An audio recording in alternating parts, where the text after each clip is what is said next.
প্রাকৃতিক দুর্যোগ থেকে মানুষকে রক্ষা করাই সরকারের লক্ষ্য বলে জানিয়েছেন প্রধানমন্ত্রী শেখ হাসিনা।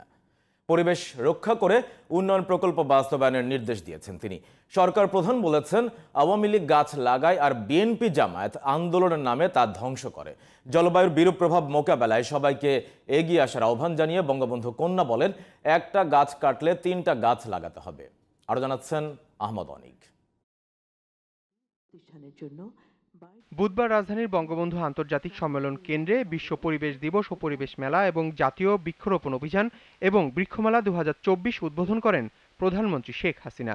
অনুষ্ঠানে পরিবেশ সংরক্ষণে বিশেষ ভূমিকার জন্য Bangabandhu award for wild life conservation সম্মাননা তুলে দেন প্রধানমন্ত্রী। আরও দেয়া হয় জাতীয় পরিবেশ পদক 2023 এবং বৃক্ষরোপণে প্রধানমন্ত্রী জাতীয় পুরস্কার 2022 এবং 2023। এছাড়া প্রধানমন্ত্রীর হাত থেকে নগদ অর্থ নেন সামাজিক বনায়নে সর্বোচ্চ লভ্যাংশপ্রাপ্তরা।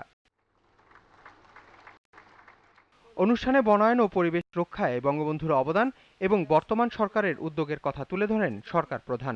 আমাদের দেশটা সবসময় একটা ঝড় ঝঞ্ঝা বন্যা প্রাকৃতিক দুর্যোগ দেশ। এই দেশের মানুষকে রক্ষা করা এটাই আমাদের কর্তব্য। কাজে আমরা জলবায়ু পরিবর্তনের যে বিরূপ প্রভাব তার থেকে দেশকে আমরা মুক্ত করতে চাই, আর সেদিকে লক্ষ্য রেখে আমরা বিভিন্ন পদক্ষেপ নিই, যে পদক্ষেপগুলি জাতির পিতা বঙ্গবন্ধু শেখ মুজিব নিয়েছিলেন। আন্দোলনের নামে বিএনপি জামাত লাখ লাখ গাছ কেটেছে বলে জানান তিনি।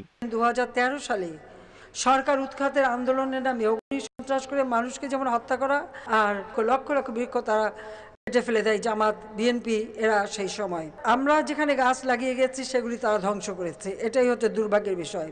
প্রধানমন্ত্রী বলেন, উন্নয়ন প্রকল্প বাস্তবায়নে পরিবেশ রক্ষাকে গুরুত্ব দেয় সরকার।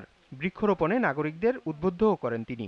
যে কোনো পরিকল্পনা আমরা যখন নেই, উন্নয়ন পরিকল্পনা, সেই পরিকল্পনায় অবশ্যই আমাদের পরিবেশ রক্ষার বিষয়টা, এবং যদি কোথাও আমাদের জায়গার জন্য গাছ কাটতে হয় তো যত গাছ কাটবে তার থেকে 3 গুণ বেশি গাছ তারা লাগাবে, এই শর্তটা কিন্তু আমরা জুড়ে দিই।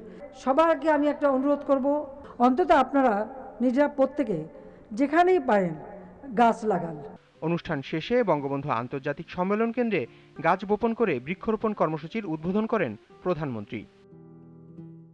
আহমদ অনিক, জিটিভি নিউজ, ঢাকা।